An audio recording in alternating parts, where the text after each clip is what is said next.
And we have another vaccine update for you this evening. FEMA, the Federal Emergency Management Agency, is about to take over the vaccine site at the Pueblo State Fairgrounds. It'll also take over the new mobile vaccine clinic. KRDO News Channel 13's Julia Donovan has more on what the change could mean for you.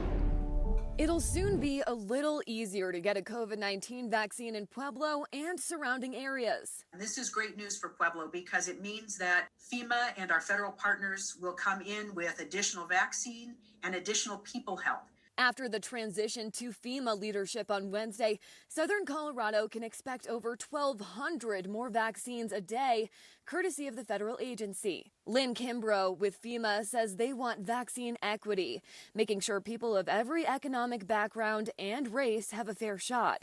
She told me a lot goes into their decision on where to go. Where could some federal help be of most benefit to people who may be having difficulty either accessing or getting transportation to a vaccine? FEMA will also provide for and man the new vaccine mobile clinic headed out to more rural communities. Even though there's a federal agency now taking over for the county and there will be more vaccines available, Lynn says you probably won't notice much of a difference at the sites. We come in support of the state efforts that are already well underway. Some high-risk people in Pueblo County are worried they'll have an even harder time finding a vaccine now that everyone over 16 can get one. I certainly understand that concern. Lynn says keep trying at hospitals, pharmacies, and mass vaccination sites like theirs. Reporting in Pueblo, Julia Donovan, KRDO News Channel 13.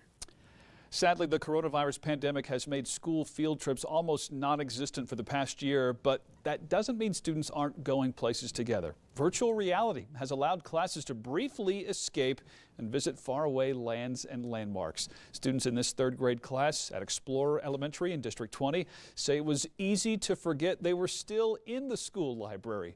D20 is one of several area districts now using virtual reality in the classroom. We'll have more on this immersive technology coming up tonight at 10 o'clock. Looks like fun. Well, Girl Scouts of Colorado makes a super sweet donation to a familiar charity, and it's one that's absolutely Colorado. The Scouts recently surprised the folks at Care and Share Food Banks with a big drop-off.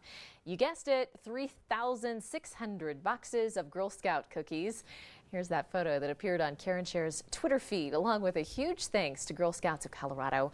The cookies will be incorporated into care packages and given out to a lot of grateful Colorado families in need. Absolutely Colorado is a partnership in your community between KRDO, Centura Health, and Gold Hill Mesa. Increasing clouds across the area. That's all due to a front that will arrive tomorrow, cooling us back down. We'll talk about that in full detail.